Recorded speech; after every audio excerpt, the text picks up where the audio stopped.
Imagine this. You have a big dream. You want to create something the world has never seen before. You believe in it so much that you're ready to risk everything, even if people laugh at you, even if the world tells you you're crazy, even if your own friends betray you. Most people give up.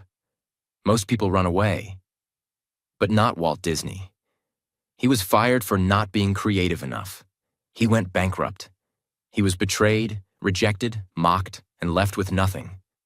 But instead of stopping, he created Mickey Mouse. He built the Disney empire, and he turned dreams into a billion-dollar reality. This is not just a story of cartoons. This is a story about life, pain, imagination, and unbreakable belief.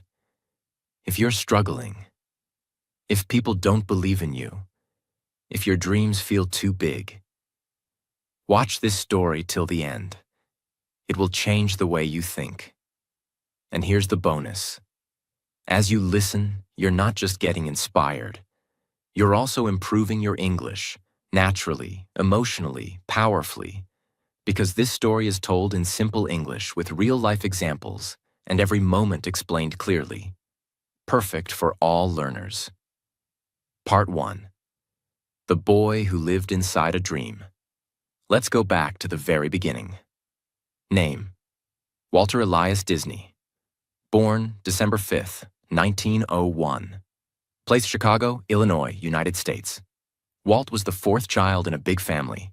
His father, Elias Disney, was a strict man, hard-working but often angry.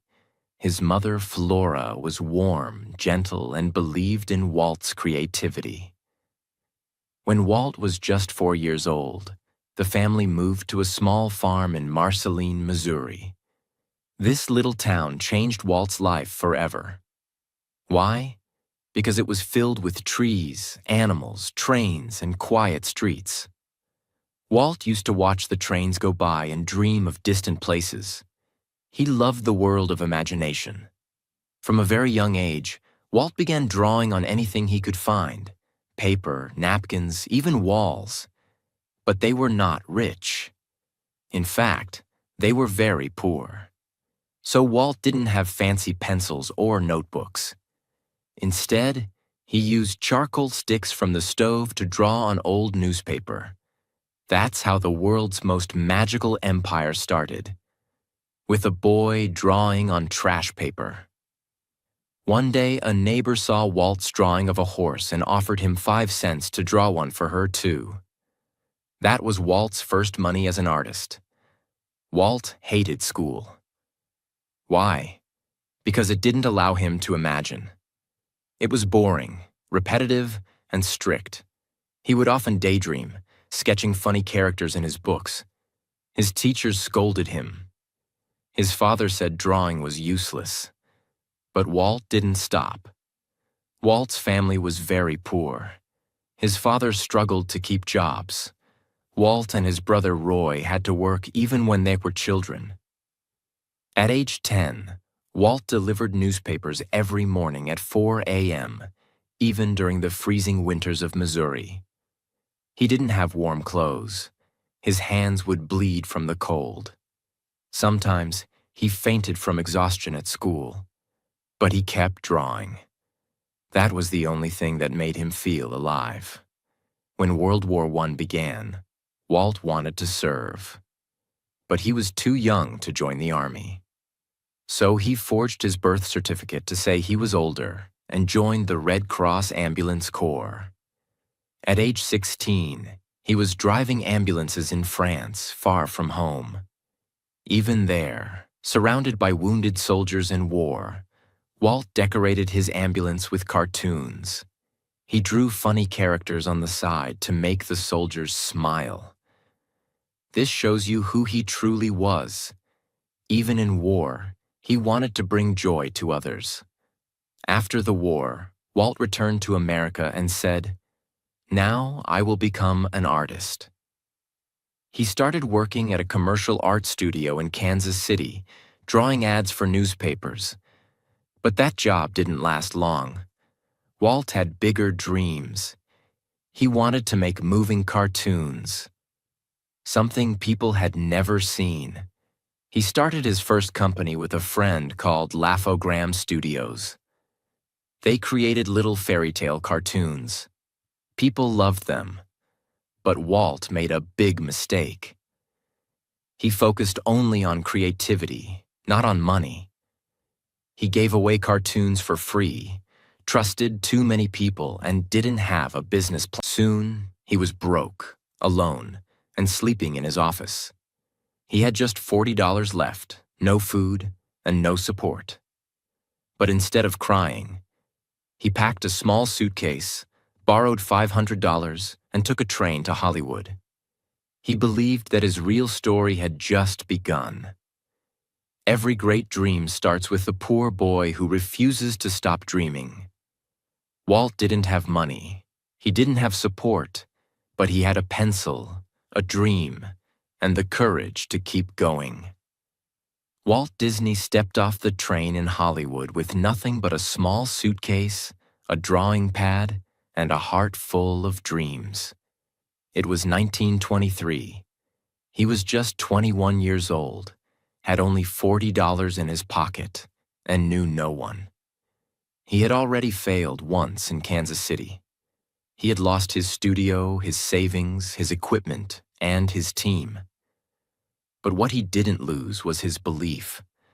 Walt believed that the world needed something new, something more than black and white silent films. He wanted to create animated characters that people could fall in love with. Not just cartoons, but real emotions, real stories. Walt moved in with his Uncle Robert. He lived in a tiny room and paid $5 a week for rent. He had no office, no studio, no team. So he set up a camera in a garage and began creating a new cartoon character called Alice, a little girl who lived in a cartoon world. He sent the short film called Alice's Wonderland to a company in New York called Margaret Winkler Productions. To his surprise, they loved it and offered him a contract. But here's the thing. Walt needed help. He couldn't do this alone. Walt called his older brother Roy, who was recovering from tuberculosis in a veterans hospital. Roy believed in Walt. He always had. So even though he was sick and had no money, Roy said, "Let's do it together, Walt." That's how they formed the Disney Brothers Studio, the company that would later become the Walt Disney Company. They set up their tiny studio in a back office at 4651 Kingswell Avenue, Los Angeles. The rent was $10 a month. They worked day and night, sleeping very little, hand-drawing every single frame. Alice became a small success. Not big money, but enough to survive. Walt felt hopeful again. But destiny had another test waiting. In 1927, Walt wanted to create a new character, something fun, happy, and full of energy. That's how Oswald the Lucky Rabbit was born. Oswald had big ears, long legs, and a funny smile. He quickly became very popular. Audiences loved him. But Walt had made one big mistake. He didn't own Oswald. The rights were held by the distributor, Universal Pictures. In 1928, Walt traveled to New York to negotiate a higher budget for Oswald. He was excited. He thought he was about to grow his business. But when he entered the office, he was stabbed with words he never expected. The executive said, "Walt, we've hired most of your animators behind your back. You no longer own Oswald. We do. If you want to keep working, you'll work for us, as our employee." Walt was shocked. His own team, people he had trained and trusted, had been bribed and taken away by the company. He had lost everything again. No characters, no studio, no team, no money. He walked out of that building silent, with tears in his eyes. Most people would have given up right there. But Walt didn't. Walt boarded the train back to California. His heart was broken. His company was falling apart. His dreams were stolen. Again. But he didn't let that train ride become the end of his story. Instead, he let it be the beginning of something unforgettable. He sat down with a notebook and started drawing. He thought, "They stole my rabbit. I'll make a mouse, a happy mouse, a smart mouse, a mouse who never gives up, just like me." And there, on that train ride, Walt Disney created Mickey Mouse. Walt knew this time he had to protect his creation. He and Roy quickly filed copyrights for Mickey Mouse under Walt's name. No one could steal him now. But there was a problem. No one wanted to buy the cartoon. Mickey was too new, too different, and Walt had no money to promote him. He kept going anyway. They released a short cartoon called Plain Crazy, but no one noticed. Then came The Gallopin' Gaucho. Again, very little attention. Walt was running out of time and money. So he took a risk. He added something no cartoon had ever done before: sound. In 1928, Walt released Steamboat Willie, the first ever cartoon with synchronized sound. It wasn't just sound effects. The characters spoke. They laughed, whistled, and sang. Audiences were blown away. No one had ever seen anything like it. People lined up around the block to watch this funny little mouse on a steamboat. Mickey Mouse became an instant superstar. Just like that, Walt Disney, the man who had lost everything twice, was back on top. Walt began creating more Mickey Mouse cartoons. They were distributed to theaters and shown before movies. Each short film brought in thousands of dollars. Walt and Roy finally had profit.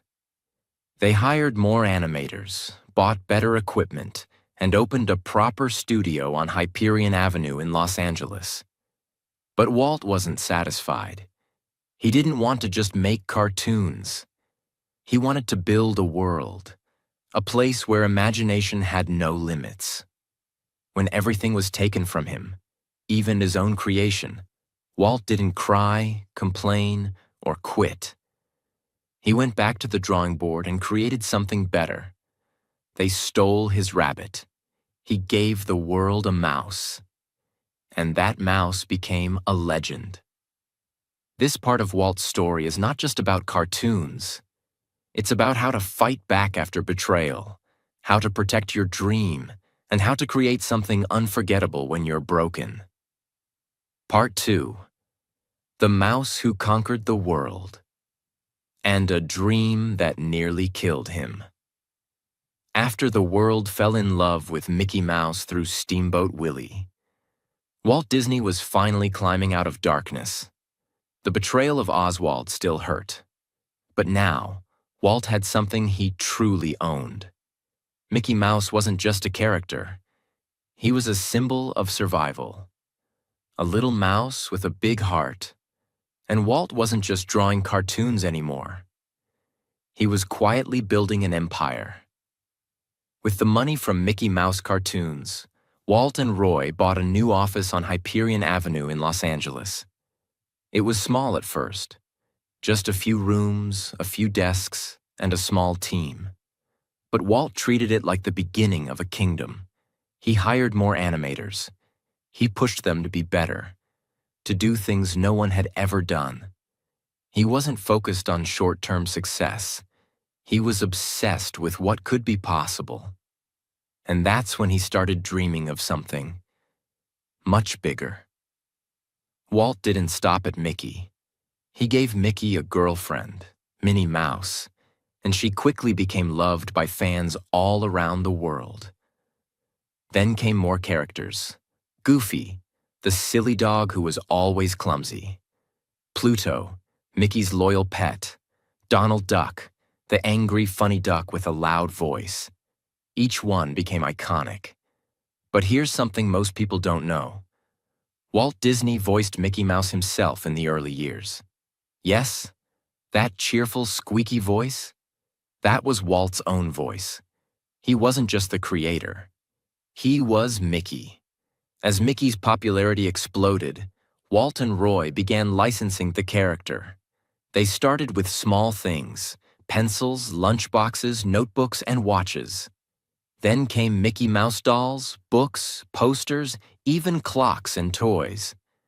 Soon, Mickey Mouse merchandise was earning over $1 million a year, which was a massive amount of money in the 1930s. That's over $20 million today. But Walt didn't care much about the money. He didn't buy big houses or expensive clothes. He reinvested almost everything back into the studio. Why? Because Walt had a new dream.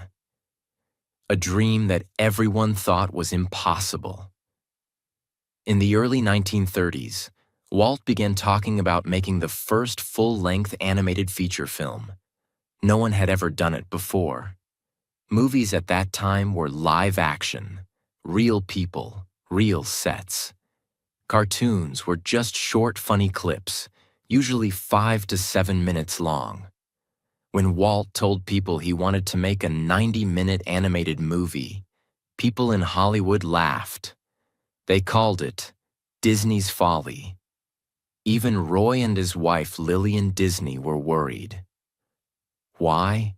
Because it was going to cost more than $250,000. And that was just the early estimate. For comparison, most animated shorts cost under $20,000. But Walt didn't care.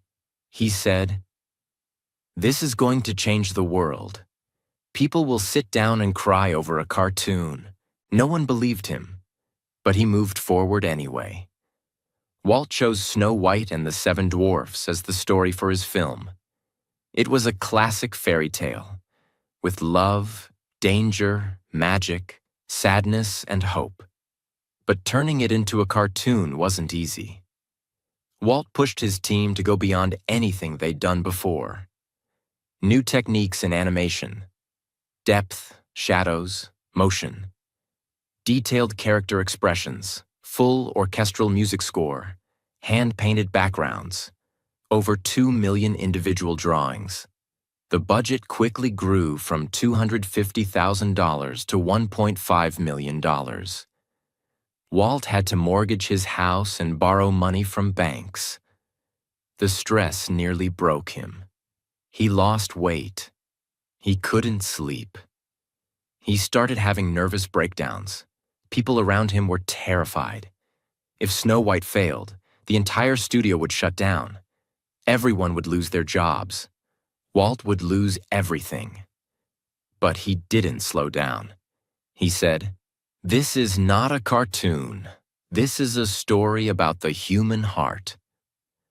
The premiere of Snow White and the Seven Dwarfs took place at the Carthay Circle Theater in Los Angeles. The audience was full of celebrities, critics, filmmakers, all curious, some still mocking the idea. But as the movie played, the theater went silent. People started crying during the sad scenes. They laughed, they gasped, they cheered. At the end, they gave Walt Disney a standing ovation. Many had tears in their eyes. A cartoon had made grown men cry. A cartoon had told a real story, with emotion, pain, love, and joy. The impossible had happened. Snow White was a massive box office hit. It earned over $8 million. In the middle of the Great Depression. That's more than $160 million today. It became the highest-grossing sound film at that time. Walt paid back every loan. He gave bonuses to his team. He bought new land and began building a bigger studio in Burbank, California. But most importantly, he proved that animation was not just for kids. It was an art form. In 1939, Walt was given a special Oscar for Snow White. 1 full-size Oscar and 7 miniature ones representing the dwarfs. But he didn't stop there. He began planning his next animated films: Pinocchio, Fantasia, Dumbo, Bambi. Each one more creative and emotional than the last. He was no longer just a cartoonist. He was a storyteller, a world builder, a visionary. Walt Disney believed in something no one had ever seen. He risked everything: his money, his health, his reputation, to tell a story that people said would never work. But he didn't just prove them wrong. He changed the future of movies. He turned drawings into dreams. He made the world cry, laugh, and believe with a pencil. By the end of 1937, Walt Disney had accomplished the impossible. He turned a cartoon mouse into a worldwide symbol. He created the world's first animated feature film and made the world cry. He proved that animation could be as powerful as any Hollywood movie. His studio was growing. His films were being translated into multiple languages, and his name was now not just known in America, but respected around the world. But just when everything seemed perfect, dark clouds appeared again. Walt used the profits from Snow White to build a state-of-the-art studio in Burbank, California. It was unlike anything Hollywood had ever seen. Spacious animation rooms, natural light for artists, a special camera department, private screening rooms, even a cafeteria for staff. This wasn't just a building, it was a creative kingdom. But Walt's vision came with a price. The construction alone cost over $3 million, a massive amount in the 1930s. And while the studio looked like paradise, financial pressure was building behind the scenes. After Snow White, Walt immediately began working on several new animated films. 1. Pinocchio, 1940, a wooden puppet who wants to become a real boy. Second Fantasia, 1940. A blend of classical music and animation, including Mickey as the sorcerer's apprentice. Third Dumbo, 1941. A baby elephant with giant ears who learns to fly. 4. Bambi, 1942. A deer's emotional journey from childhood to adulthood. These films were incredible. Today, they are legends. But back then, things went wrong. When Pinocchio and Fantasia were released, something terrible happened. World War II had just started. As war spread across Europe, many international markets shut down. That meant fewer theaters, lower ticket sales, and millions of dollars lost. The studio had borrowed heavily to fund these films. Now, the company was struggling to survive again. Walt was devastated. These were his best creations. But the world was too busy fighting to watch cartoons. He refused to blame the world. Instead, he worked harder. But soon, he was about to face one of the darkest moments of his life. Not from outside, but from inside his own studio. Walt always saw himself as a leader, not a boss. He thought his studio was like a family. He believed he treated his artists well. But not everyone felt the same. Some animators were paid much more than others. Some worked long hours without fair recognition. And during the financial crash, Walt had cut salaries, but not his own. Tensions started to grow quietly. Then, on May 29, 1941, more than 300 Disney employees walked out of the studio. They were holding signs that said, "Disney unfair. Mouse is a rat. Don't smile with Mickey." Walt was crushed. He had spent years building something magical. Now he was being called a monster by the very people he gave jobs to. The strike went on for weeks. Walt was under pressure from newspapers, studios, investors, and even the U.S. government to settle the conflict. He was also emotionally breaking. This was not just about business. For Walt, This was personal. He felt betrayed, misunderstood, and deeply alone. So his doctor, and even his wife Lillian, told him to step away. He needed distance. That's when Walt accepted a government invitation to travel abroad as a goodwill ambassador to Latin America. He left the company in Roy's hands. For the first time in years, Walt Disney stepped away from the studio he built. During World War II, the Disney studio stopped most of its feature film work. Instead, they made military training films, war propaganda cartoons, and public safety animations. Mickey Mouse, Donald Duck, and Goofy were shown in army uniforms. These cartoons weren't about fun. They were about helping soldiers and educating the public. The U.S. government paid Disney to make these films, which helped the studio survive financially during the war. Walt didn't enjoy it, but he did it because he believed in supporting the country. And he knew. To dream again, first we must survive. Even while his studio was doing war work, even while he was recovering from betrayal, Walt was thinking about something completely new. He had noticed something during his travels, and even while visiting small amusement parks with his daughters, Diane and Sharon. He hated how dirty, cheap, and boring they were. He thought, what if there was a place where families could go together, where dreams felt real, where stories came to life? An amusement park, but like nothing anyone had ever seen. A place where people didn't just watch the magic, they lived inside it.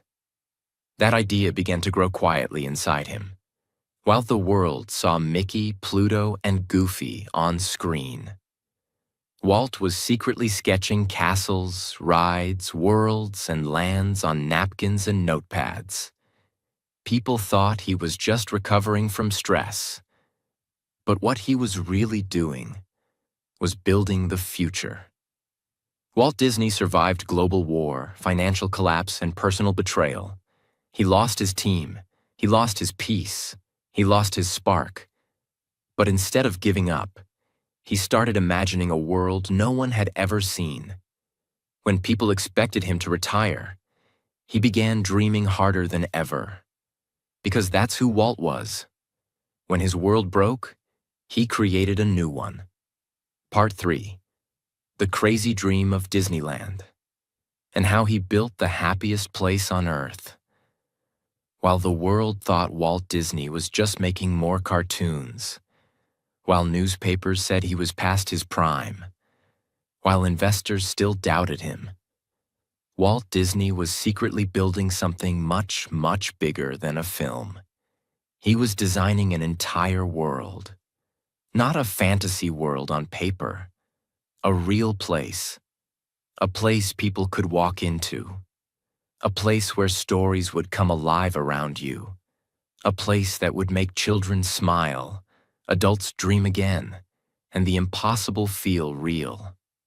That place would be called Disneyland. But it started with nothing. No land, no support, no money, just an idea. And a man who refused to let it go. It all began with a simple moment. Walt Disney was sitting on a park bench in Griffith Park, Los Angeles in the 1940s. He was watching his two daughters, Diane and Sharon, ride a small merry-go-round. He smiled. They laughed. But inside, he felt something was missing. I sat there, Walt later said, eating peanuts, watching my kids have fun. And I thought, there should be a place where parents and children can enjoy together. Most amusement parks at the time were dirty, unsafe, and meant only for kids. Walt didn't like the noise, the mess, or the cheap rides. That's when a wild, beautiful thought entered his mind. What if I build my own park? A clean place, a beautiful place, a place where imagination walks beside you. That moment was the birth of Disneyland, Back at his studio, Walt began drawing. Castles, main streets, mountains, lands, boats, trains. A giant sleeping beauty castle in the center. He called it Mickey Mouse Park at first. He worked late at night after finishing animation meetings. He didn't tell many people, not even his closest team, because he knew what they'd say. "Walt, this is too big. This is too crazy. This will never work." But Walt didn't care. He once said, "If you can dream it, you can do it." Now, he was going to prove it again. Walt needed money, a lot of it. Building an amusement park wasn't like making a movie. This wasn't paper and pencils. This was land, cement, steel, rides, water systems, electricity, parking, and thousands of employees. The cost would be over $17 million. In the 1950s. That's equal to more than $190 million today. Walt tried to get bank loans. They said no. He asked investors. They laughed.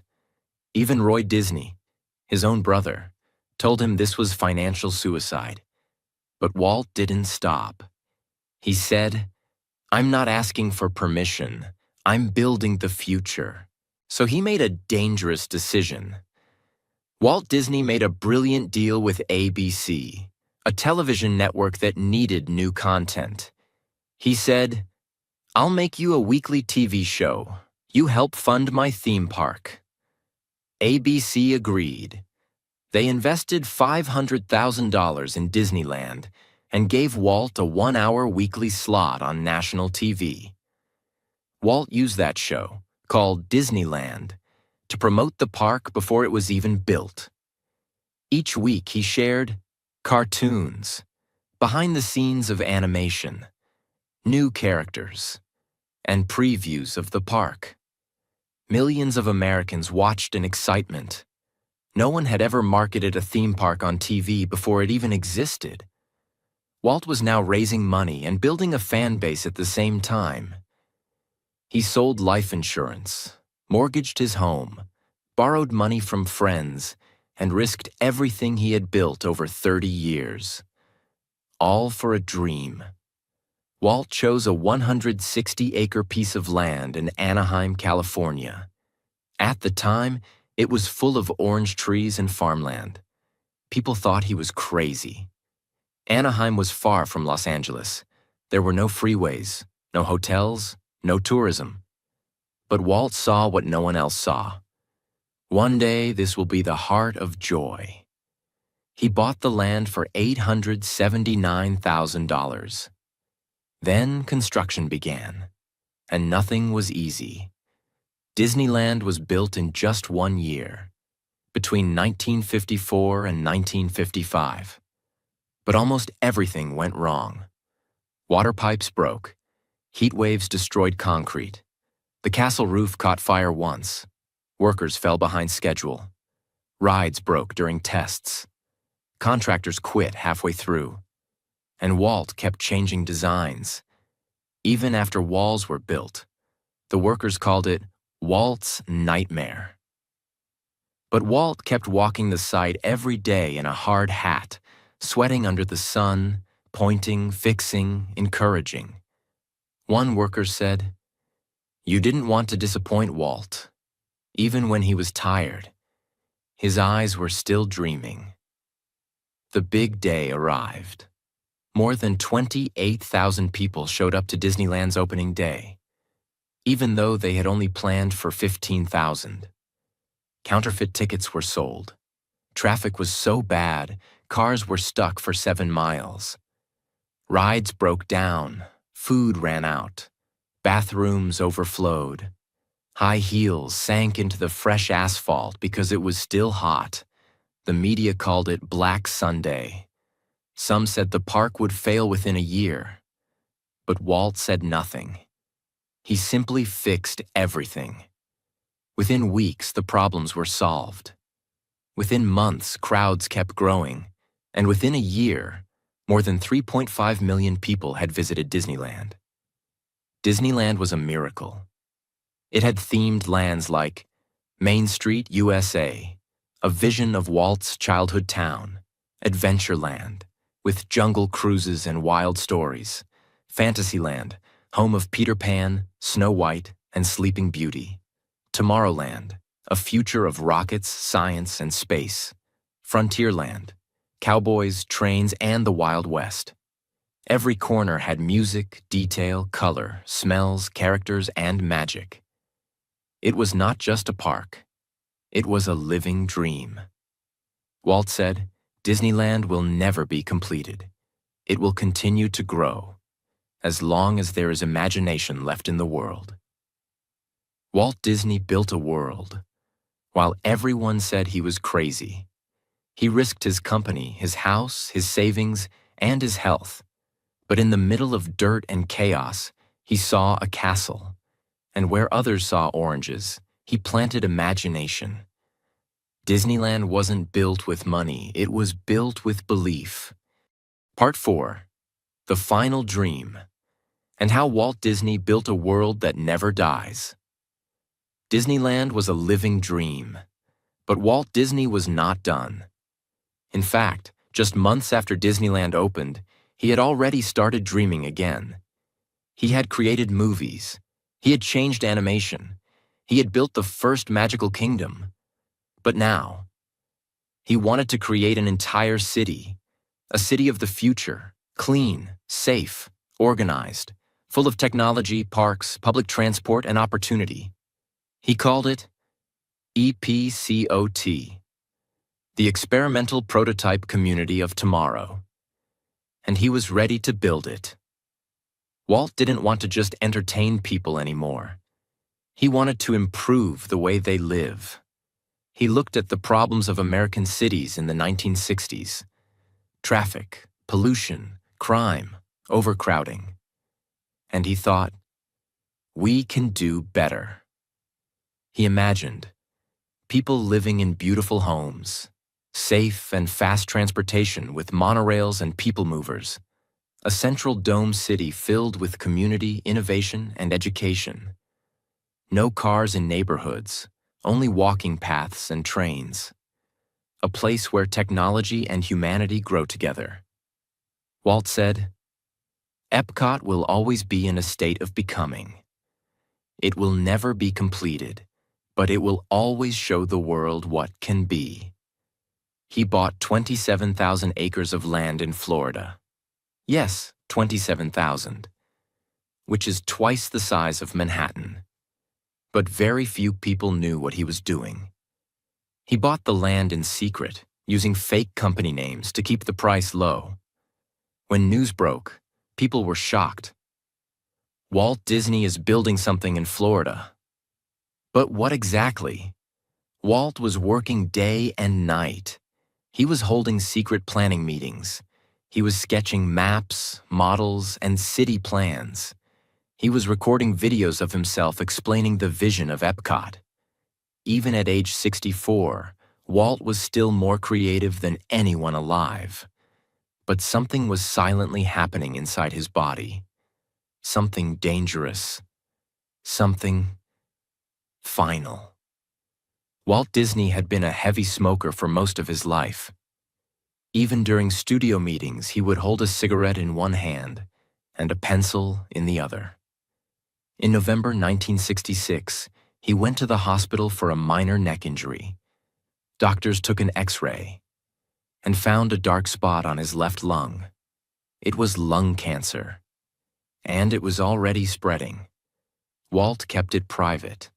He didn't want anyone to panic. He told very few people. Even some of his team didn't know. He quietly began treatment, but his body was weakening. He kept working anyway. Even from his hospital bed, he had sketches, maps, and papers around him.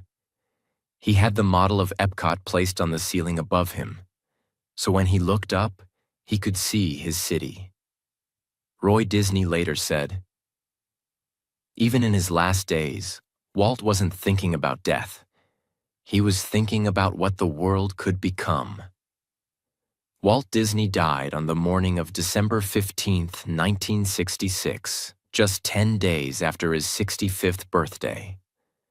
The man who changed childhood, cinema, storytelling, and imagination closed his eyes quietly in a hospital room in Los Angeles. No big ceremony, no speeches, no cameras, just silence. The newspapers announced his death with shock. Some headlines read, "Walt Disney, father of Mickey Mouse, dies. The world has lost its greatest dreamer." Even President Lyndon Johnson gave a statement saying, "Walt Disney brought joy to the lives of millions." All over the world, people cried.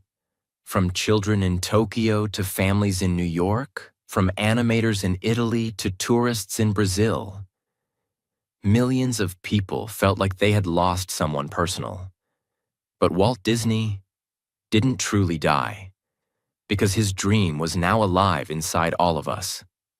After Walt's death, Roy Disney, his older brother, came out of retirement.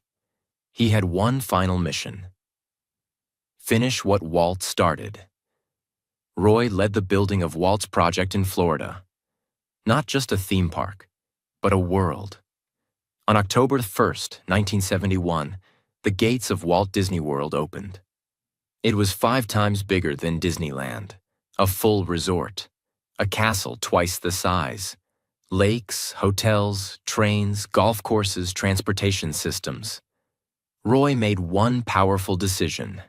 He renamed it Walt Disney World, not just Disney World, because he wanted the world to remember who dreamed it first. Then, just 2 months later, Roy Disney passed away too. The 2 brothers who built an empire from pencils and paper were now gone. But they left something behind, something unstoppable. Today, the Walt Disney Company is worth over $180 billion. Owns Pixar, Marvel, Star Wars, National Geographic, Hulu, and more. Operates 12 theme parks across 6 countries. Has created over 750 films and shows. Employs more than 200,000 people worldwide. But more than the money, the numbers, or the business, Walt Disney left behind something far greater. He left behind a feeling, a belief that imagination matters, dreams are possible, a pencil can become a castle, a mouse can change the world. Walt Disney was not rich, he was not perfect, he was not lucky. He was just a man who refused to stop dreaming. He was fired, rejected, stolen from, broke, depressed, betrayed, sick. But still, he believed. When the world laughed, he imagined. When the money ended, he borrowed. When his body failed, he kept drawing. And when death came, he left behind an empire of dreams. If you're listening to this right now, here's what you must remember. You don't need to be born lucky. You don't need to have everything figured out. You just need one thing: a dream that is bigger than your fear. And if Walt Disney could build all this, with broken pencils, empty pockets, and a heart full of belief, then what's stopping you? If you listen to this story from part 1 to part 4, congratulations. You just learned hundreds of powerful English sentences naturally. That's how you improve.